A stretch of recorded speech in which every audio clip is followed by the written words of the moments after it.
Dans la série Les petits génies de la recherche documentaire, aujourd'hui nous allons découvrir comment faire une vidéo documentaire en sciences. Neil se pose la question, qu'est-ce que ça peut bien être qu'une vidéo documentaire?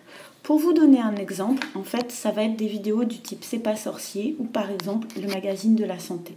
On explique des concepts scientifiques, on découvre des choses autour des sciences à partir d'un petit reportage vidéo qui donc essaie d'expliquer simplement.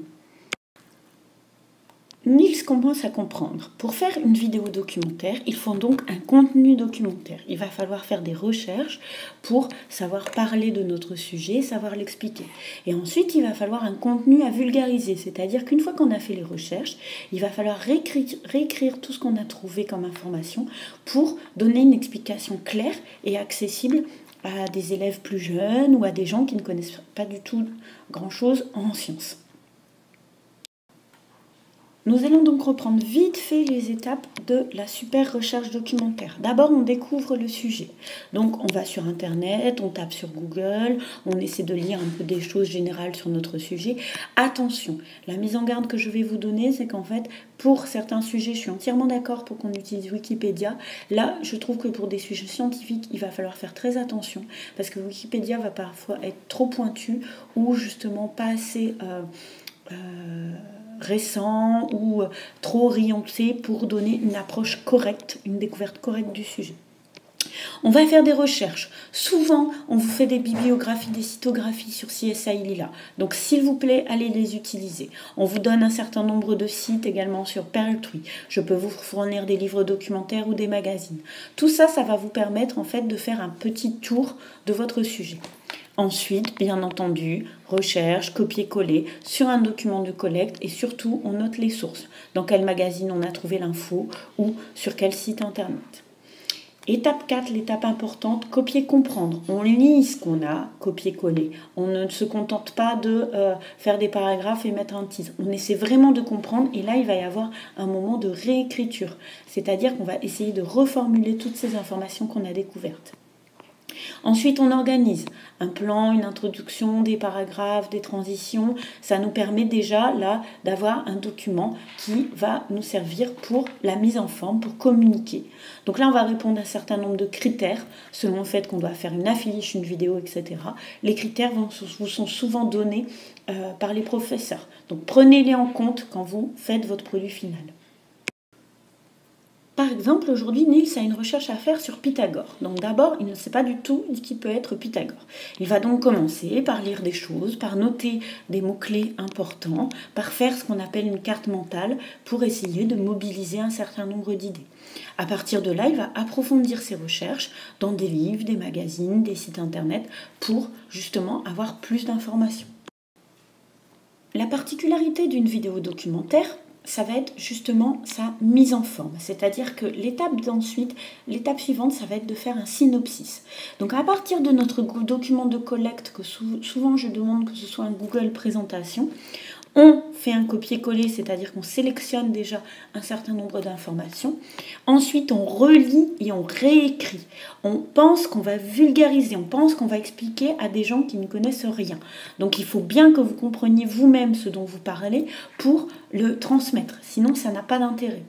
Et ensuite, on va copier-organiser, c'est-à-dire qu'on va transférer de l'info d'un côté sur une slide plutôt qu'une autre. On va commencer à faire un plan.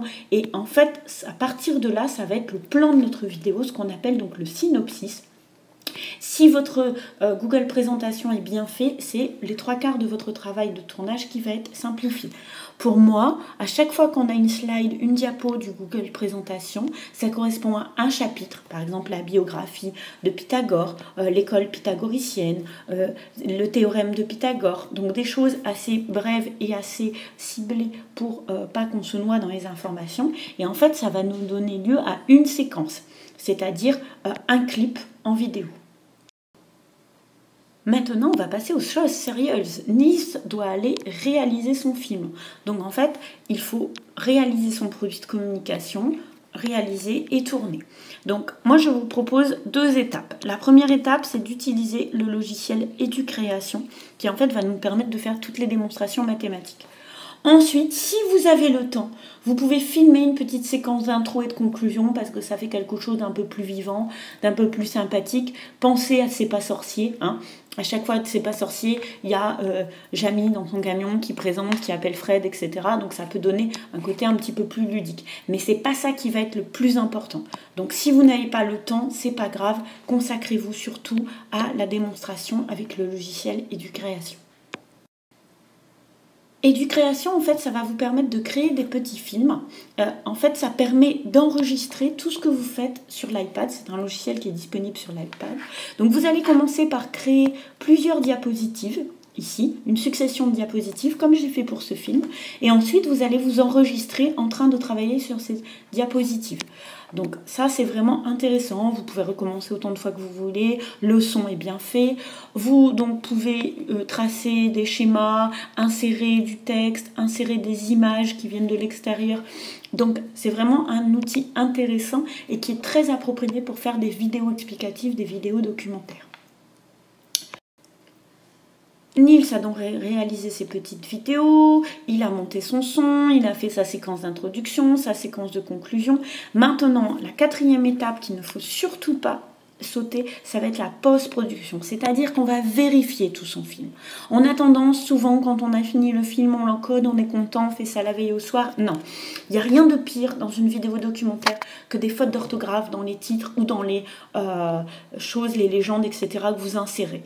Vérifiez bien le son, vérifiez bien que votre voix est audible. Si vous mettez de la musique, ne la mettez pas fort, c'est juste un fond musical, c'est pas ça qui nous intéresse. Vérifiez bien aussi que les images sont synchronisées.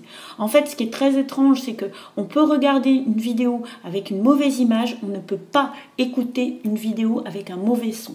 Si le son n'est pas à la hauteur, si le son est trop fort, pas assez clair, on va être incapable de comprendre la vidéo.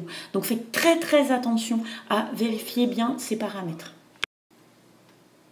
Vous êtes donc prêts pour faire une super vidéo documentaire en sciences. Donc d'abord, vidéo documentaire, il va nous falloir des documents historiques, des biographies, des choses qui contextualisent un peu votre sujet, des illustrations avec des schémas, des documents d'époque, des titres de livres qui ont été écrits par les grands mathématiciens ou scientifiques. Et puis également, ce qui nous intéresse dans une vidéo, ça va être des expériences, des démonstrations. Donc n'hésitez pas à expliquer, n'hésitez pas à argumenter, n'hésitez pas à dessiner des schémas. C'est ça qui va être important dans votre vidéo. C'est également une vidéo scientifique. On doit donc avoir un discours simple et compréhensible. Ça ne sert à rien de recopier des informations de Wikipédia qu'on ne comprend pas. Vous pouvez faire une mise en scène originale. Pensez, si vous avez le temps, si vous êtes bien organisé, une petite séquence avant votre explication un peu plus scientifique et puis une petite conclusion. C'est toujours le petit plus qui fait que votre vidéo sera super originale et qu'on aura envie de la regarder. Je pense que Nils est maintenant prêt à retourner sur la Lune et à nous ramener une super vidéo documentaire. Si vous avez besoin de plus de renseignements sur la recherche documentaire, n'hésitez pas à aller voir les autres volumes de la série Les petits génies de la recherche documentaire sur csilab.com.